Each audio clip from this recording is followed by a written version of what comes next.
guys, how are you? Welcome back. This is Neena Perez. This is Straight Talk, no sugar added. As you guys know, I try to go around the whole planet, finding the best humans on it so that we can come grow, challenge, and transform your thinking.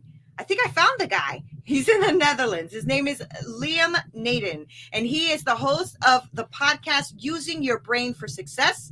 He is the author of Rebalancing Your Brain for Success and the creator of the Neuro-State Rebalancing. I love that. So Liam helps you understand the process for creating true success in your life by understanding how to use your brain the right way. And as you guys know, I am always talking about this kind of stuff. I love this, Liam. I just started, really discovering like neuro-linguistic programming and all that stuff within the last maybe year and a half or so. And it has been phenomenal to learn what your brain can do. So I'm really excited about this conversation. How are you today? I'm very well. Thank you very much for having me on your show. Yeah, I'm glad you're here.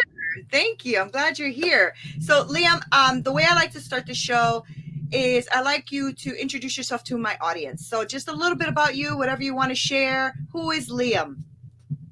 Okay, well, as you said, I'm in the Netherlands at the moment, but originally I'm from New Zealand.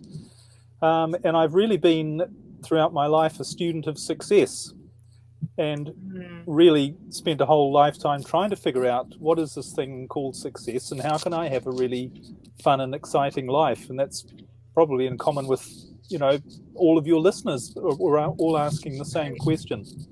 Right. And so really I've tried a whole different variety of things and I've also had a lot of different businesses, being the sort of entrepreneur type. And really what I'm doing now is helping people by really understanding the whole biology of how our brain works and how it is really the fundamental driver behind our success, and yet it's something we understand very little about. But I've really developed this through not only research but also my own practical experience about what works and what doesn't work. And as you yourself will know, success and failure along the way. And it's brought me to what I think is quite a powerful explanation, I think, of the fundamentals of what success actually is and how we're programmed biologically to be successful. Mm-hmm. Mm-hmm. Yeah, we are, aren't we? And we're like programmed to be successful and to survive. Like when you're going through challenges or going through really hard times in your life, it's like you have to wake up the next day. Like you have to wake up the next day, right? Yes, people get overwhelmed. Yes, there's things where people have traumas and stress and things like that. But I think you're right. I think we are built to succeed. I think we're also built to continue to fight. A lot of us have more grit than we think we do, right? Do you find that in people? Yeah, but one thing I've come to understand, which is really strange, and this is probably going to be a little bit of a controversial statement, so I'd like to be able to explain it after I've said it, but I've really come to understand that we are not biologically or in any other way designed to have problems in our life. Mm-hmm. And in fact, if we have a problem, what it is, it's an indication that we're doing things wrong. And when you think about, I know people say that and say, well, I've got lots of problems, and how can you say it's my fault I've got problems, or how can you have a life without problems? Mm-hmm. But if you really think about it on a physical level, if you have a machine and it doesn't work right, you don't say there's something wrong with the machine. You say, I'm using the machine in the wrong way. If you're driving a motor vehicle, a car, and you want to go up a hill and you want it to go, you don't put the wrong fuel in it, and you don't pull out all the wires, and you don't put your foot on the accelerator and keep the handbrake on at the same time. And, if you did, you would know you're going to have problems with that car. And if you treat it badly, you're going to end up with problems. You don't say, well, the problems are natural in that machine. You say, no, it's a sign I've been doing things wrong. And we are a biological machine. And you mentioned my podcast, Using Your Brain for Success. Your brain is a machine, and it's designed, as you said, not only to make us survive, but to thrive. And the reason it does that, the reason we're biologically designed to thrive, is because the survival of this, if you ask any biologist, what's the purpose of life? He would say, well, the only thing we've worked out is the purpose of life, all life, including human life, is to create more life. We're here to survive and thrive.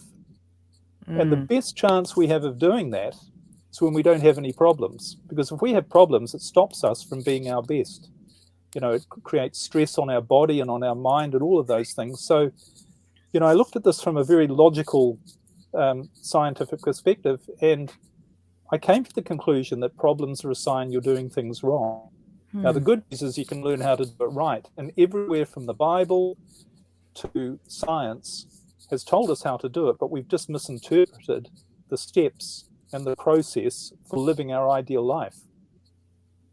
So what do you do in situations where the stress comes or the problems come from outside of what you are doing, right? So, I don't know, family issues or things like that? Or are you talking more, about a person having the ability to diverge problems, like to not have those problems?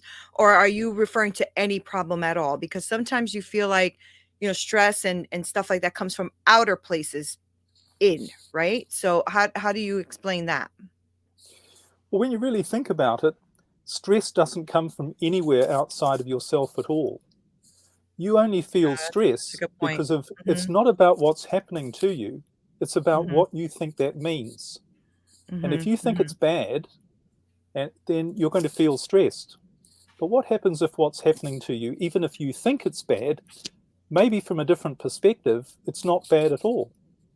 I mean, I can give you an example, and I know I was looking at your bio, and I know you've been through some quote unquote challenges as well. But, one of the things that really got me onto this, when I was in my mid-40s, I mean, I'd been a student of success all my life, and I'd done everything from religion and Christianity and spirituality and, NLP, motivational techniques. I used to listen to hypnosis tapes to reprogram my subconscious mind. I went to seminars, I read books, I went all over the world to seminars to try and figure out how can I be successful. And the definition of success is actually being happy. And when you've got, and you know what it's like, I was very successful in business, and I had several different businesses, and I kept making more money, but I still had lots of problems and I still had lots of stress. So in one way, I wasn't really successful. So I studied all these things, but something really interesting happened to me in my mid-40s, which was I woke up one day and I lost everything. I became homeless, penniless, all of my businesses and money and everything. I ended up having to sleep on the couch in my elderly mother's small apartment. I had to move in with my mother. And I had no prospects. I had no friends. I had nothing but a few clothes. And I thought, why has this happened to me? Right. I'm the expert on success. I've done all the courses. I've done the goal setting, the motivational, the changing your beliefs, the programming your subconscious mind. I've done all those things. I've done firewalks. I've done, you name it. Why has this happened to me?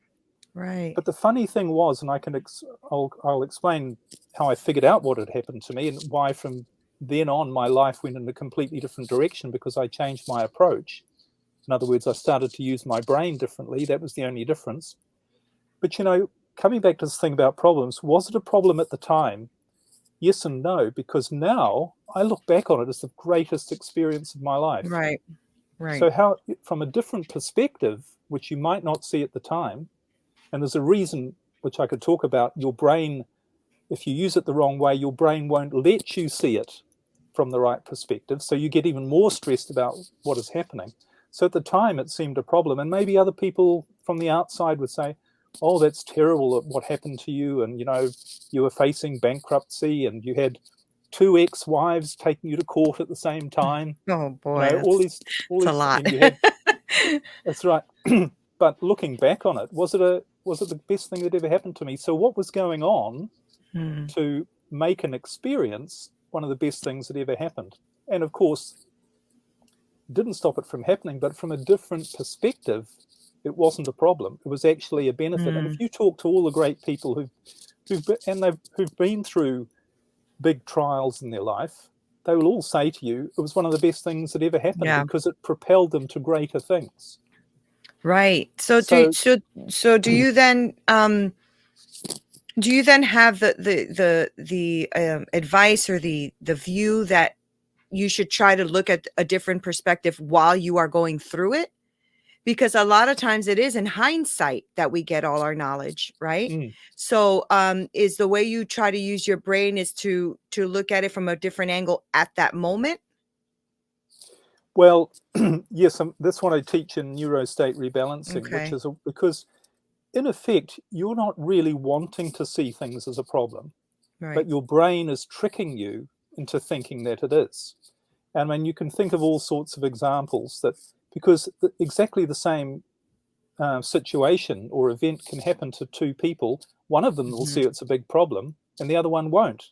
Right. So, for instance, someone losing all their money or the bank drains all the money out of their bank account, one person might go, right, well, okay, that's happened before, and it's something I've got to learn how to deal with. Another person might think it's the end of their life. Right. You know, there's a very well-known example of well, you might have heard of it, of two soldiers who were in the Vietnam War, and they were fighting next to each other, and they went back to them 10 years later to see how their lives had turned out. And one of them, and they were right next to each other in this battle, and one of them was an alcoholic living under a bridge with nothing, and they said, "Why are you like that?" And he, you know, why has your life turned out this way? He said, "Well, what I realized through that experience is that humanity is horrible. You know, people kill each other. You know, we're a terrible species, and life is futile." And that's how his life ended up. Now, his friend turned out to be very wealthy. He had a family, beautiful home. They went to him and said, "How come your life's turned out like this after that experience?" And he said, "Well, what I learned from that experience was life is very precious, and we should spend every day being so grateful for what we have. And I'm so filled with gratitude for my life." So there's an example of the same experience viewed from a different perspective.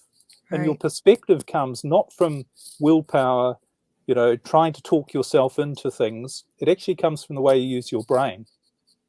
That's good, because I think, you know, that's one of the things, right? Like, that I've realized as well is trying to reprogram the brain and all of that stuff, and the language that we use to ourselves, the way we talk, things like that.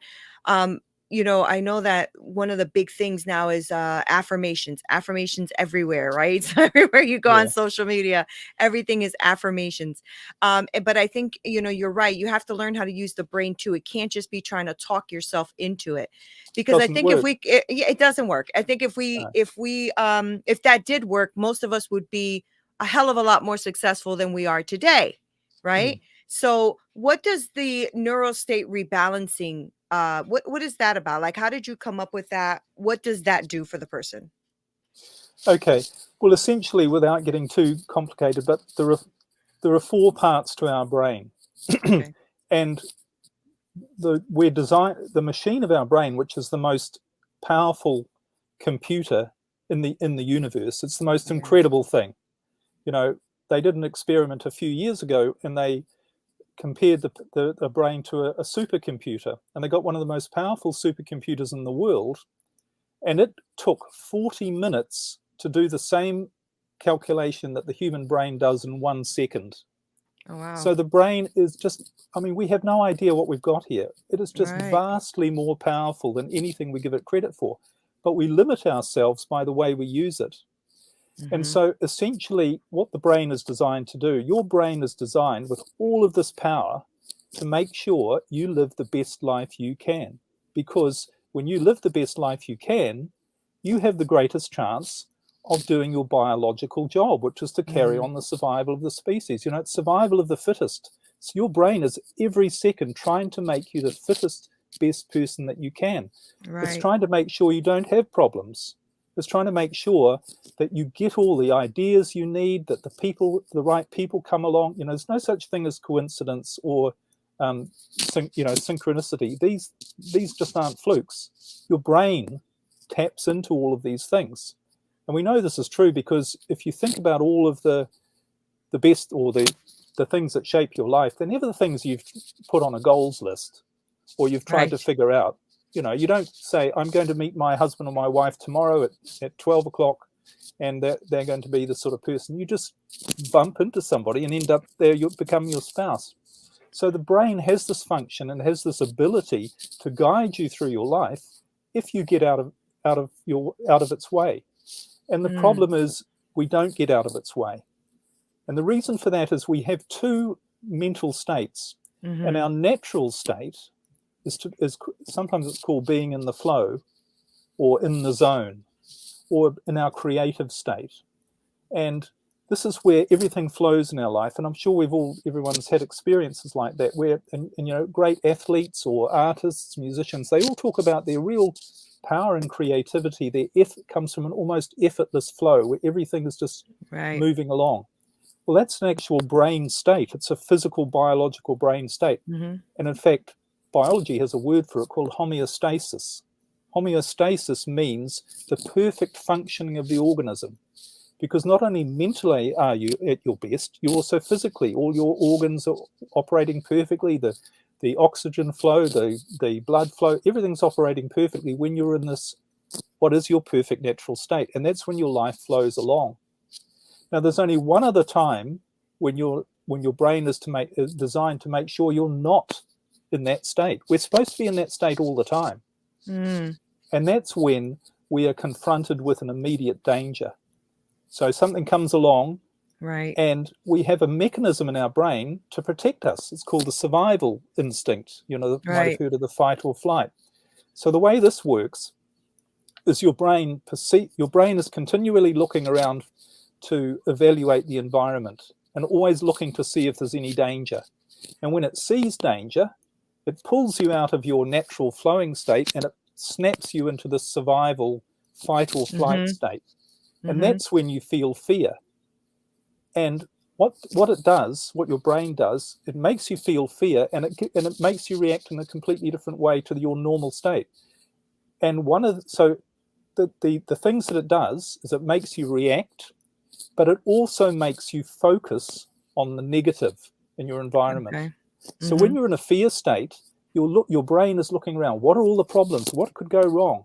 What is that noise in the bush? You know, is it where are there any other noises? Your brain, so it shuts down everything apart from your ability to react and your focus on problems. And when you think, this is called our sympathetic. It activates something called our sympathetic nervous system. And the other thing that does is it blocks all of our true awareness. So when you think about this, you know, this is ideal when you're faced with an immediate danger. You don't want to be walking through the forest and you hear a lion roar and be your brain going, oh, look at the beautiful flowers and trees and listen to it. Your brain shuts all that out. Its sole focus is where's the danger? What is it? How can I deal with it? But our problem in society, we feel fear when there's nothing to be afraid of. Because we've tricked our brain to say, oh, the stock market went down today. You should be stressed, or you might lose your job, or somebody said something to you. Or you see something on the news, on the television or whatever, that your brain thinks, you know, there's a war somewhere or somebody's got some disease somewhere. You think in your brain saying, that could happen to you. So you go into this state of fear and stress and anxiety. And all that does is it blocks your brain from being in your natural flow, because when you're in your natural flow and you're not feeling fear, that's called your parasympathetic nervous system state. It activates a different part of you, and that's when everything flows perfectly. All of the good things come to you. But the other thing that happens when you're in that state, you get creative ideas, you get insights, you get gut feelings about things, and you go, no, I shouldn't deal with that person or do that. And so you stop doing the wrong things out of stress, and you start doing all the right things. And different people start showing up in your life in different circumstances that are designed to enhance your life experience. I believe that. This is why there's only one name of the game in town. You only have one enemy, and that's fear.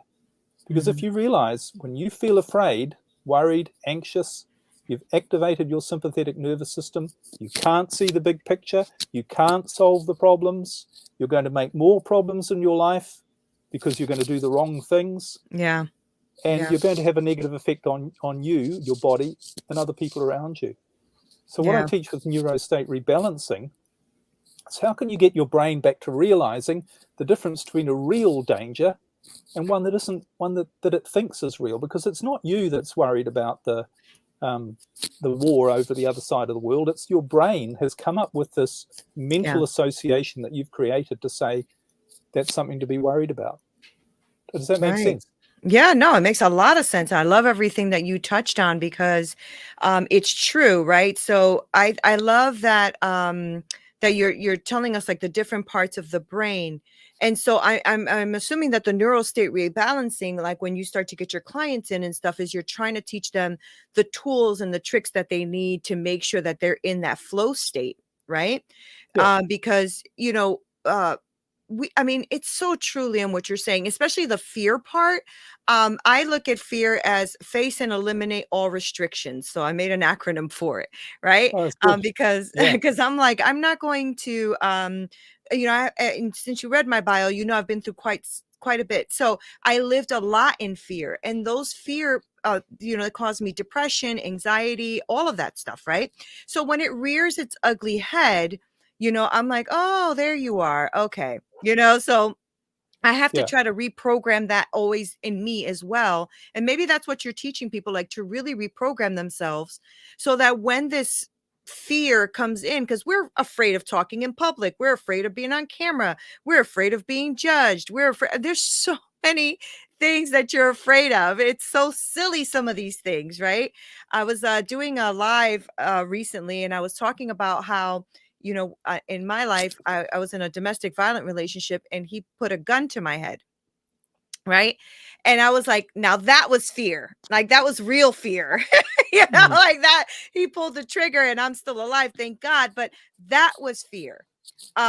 Somebody judging me online, I'm not afraid of that. But a lot of people are. And so I'm wondering, how did we get there? How did we get to the point where we are afraid of things that we should not be afraid of? Do you think that's just experiences in life, things that we're seeing? Is your brain naturally doing that? So I guess what I'm asking is, how do we start to program that subconscious brain that comes up to cause that, you know, that awareness of the fear that you're in? What do you think about that? Right. Well, the funny thing is they've done research and discovered there are only two things that humans are naturally afraid of. One is of falling, and the other is of loud noises. So every other fear that you experience is a learned fear. Look at that. You know, there are plenty of people who, it's interesting, isn't it? So what happens as we go through life, we start to associate, and you'd know this from neuro-linguistic programming, but you have associations or anchors with experiences. And if they cause you discomfort through maybe what someone says or the experience that you have or whatever it is, your brain stores that as something to be afraid of, because you don't want that to happen again. So you think this bad experience, if it makes you feel bad, you don't want it to happen again. So your brain, which is trying to protect you from feeling bad, you know, because your brain wants to keep you in this flow state. And it's only designed to take you out of that state, as I said before, on very, very rare occasions. But if you've trained your brain to see a whole lot of things as being dangerous, rather than just the lion in the forest or the, you know, the train coming towards you, or, you know, some immediate danger, then you've trained your brain. It's doing its job. It's identifying something to be afraid of. But it's not all it is it's been programmed the wrong way. Because what happens in the brain, if I could just explain what happens, is how this works is that all of the time we're using our five senses and our thoughts to gather information about our environment. You know, that we know that. But when that information comes in, and that's stored in the part of our brain called the neocortex, all of this information from our experiences. There's another part which is our emotional brain, the emotional part of our brain. It's called the amygdala and the hippocampus. And what that does the job of that, this is our fear or happiness center, if you like. This is the switch, because that in every instant takes all this information and makes a decision. Is all of this information about what's happening right now in your environment, is this good or is it a danger? Now, if it's good, it flicks the switch and creates hormones, feelings, which are good. So you feel happy, good, loving, grateful, those things. And then that puts you in your parasympathetic nervous state, and you're in the flow, and you're creative, you're feeling good. It's done its job. But if it looks around at what's happening, it says there's a danger, it produces hormones like cortisol and adrenaline, which make you feel bad. And that's the signal there's a danger in your environment. So that activates the sympathetic nervous system, your fear flight response, shuts down all your creativity, shuts down all your awareness, and you become really negative and depressed and stressed, and you see everything's far worse than they actually are. Right. I mean, an example, if I could just decide, how often have you seen in a friend who's going through a bad time, and you can see very clearly what they should do, but they can't see it? So maybe I do a lot of marriage and relationship coaching, and this is how I first got onto this as well. I have coaching programs, and people come to me and they say, I've got all these problems. I can see exactly what they should do, and I tell them what to do, but they can't see it. Right. Because their brain, in a fear and stress state, has shut down their awareness. They can't see the big picture. They can't see the solution. Right. And when people can't see the solution, they do things like they set goals, they pray desperately, they try and learn a whole heap of new information, and they do all these things, and it's all their brain trying to figure out in a reactive state, but it can never do that. It can never find the answer in that state. And that's so good. Yeah. So I mean, and one of the fascinating things, I know you have a bit of a spiritual side as well, but I was brought up a Catholic, and I really studied the church for a long time in the Bible, and I went away from that because I thought, this isn't the answer, because I used to go to church every day and pray for something when I was a child, and I never got what I was praying for. So I thought, well, hang on, this doesn't really work. But when I came back to the Bible many years later, when I started to look at this, the Bible has exactly in it the blueprint instruction manual for how to use your brain the right way. Right. Because it's what true. it says more than 300 times, do not be afraid. Now, it's not saying that because it's a nice idea. It's because your brain can't work properly. Your life can't go the way it's supposed to go when you're afraid. Right. Be not afraid. Right. No, it's so good, Liam. Thank you for saying that. That is really good. The fear thing is a real thing for people. It is a real thing. And as you were talking, I was thinking, I know a few people that it feels like that their state, if you will, is always this chronic stress level, right? Like they're constantly at this high stress level. I don't even know if they know what it means to not be at stress. Just a couple people just popped into my head. So do you think that the brain can work at its optimum level if that's who they are, like all the time? No. Or is that, no? Okay. No, you've got to realize what is the cause of the problems in your life. The symptoms are your stress and your problems, but the cause is the way you're using your brain. I mean, if I mentioned before the analogy of the car, if you drove your car the wrong way and you put the wrong fuel in it, and it started to give you all these problems, would you blame what would you do? You'd say, well, I'm doing it the wrong way.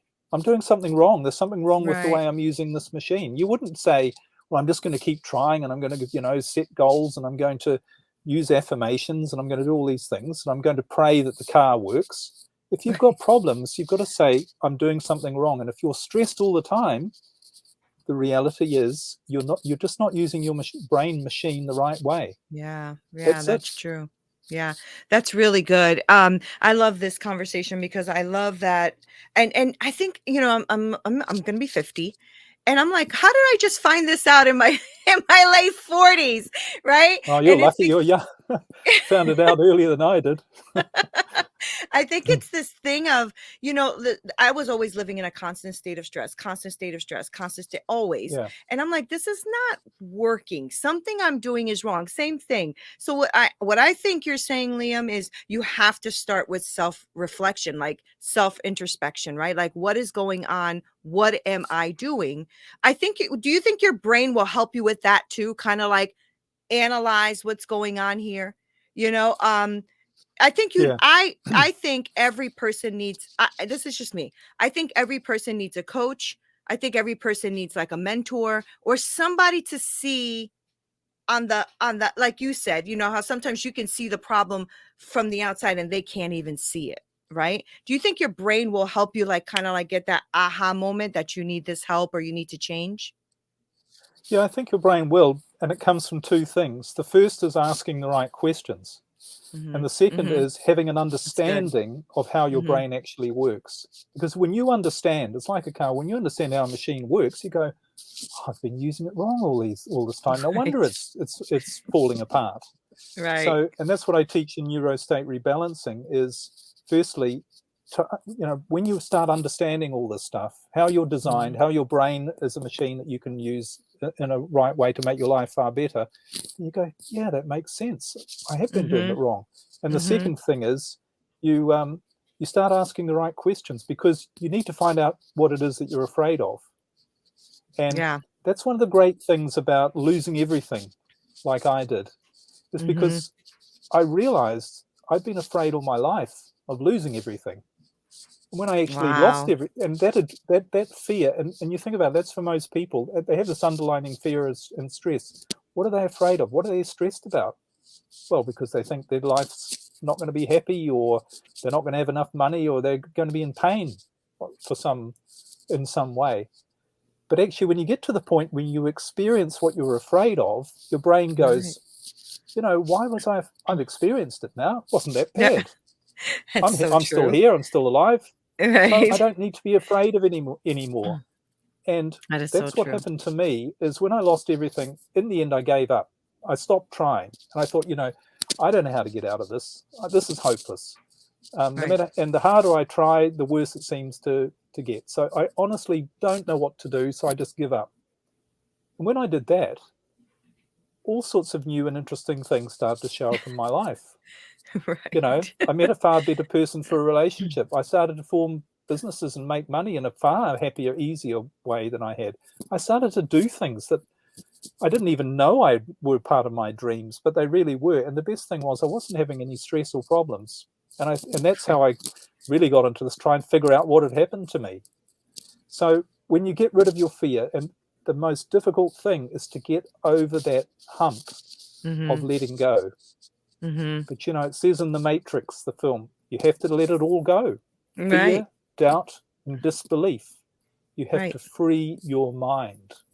Right. And that's what it comes down to. And when you free your mind and you let your life, you let this brain do its job. You let God, which is your connection to this brain, do its job and get on with it. Once you get out of the way and stop trying to figure it out and be worried about whether things are going to work and feel you have to try harder. Now, it doesn't mean you don't do anything, but you put in the right effort. Right. And instead of worrying about all those things, you're going to find unexpected, great things start happening to you. And you go, wow, where did that come from? How did that happen? And you realize eventually that that's the way your life's always been supposed to go, but you've been fighting it because you've been afraid. And you've been trying to control things from a limited part of your brain, not from your infinite part of your brain. Right. Oh, I love that. Oh man, Liam, this was a great conversation. I love everything you said here today. Thank you for that. So I know that my listeners are going to be like, who is Liam? So before I let you go, Liam, because you left so many beautiful gems here for my audience, can you let us know how they can reach out to you, like if they want to work with you, learn about the Neuro-State Rebalancing, listen to your podcast, all that great stuff. So if you can give us all that information, that would be great. Sure. Well, it's pretty simple. It's all on my website, which is just my name, liamnaden.com. And as you say, I've got a podcast there called Using Your Brain for Success, where I really go into detail about how your brain works and how to use it the right way. And yeah, coaching, my Neuro-State Rebalancing program, and any way I can help.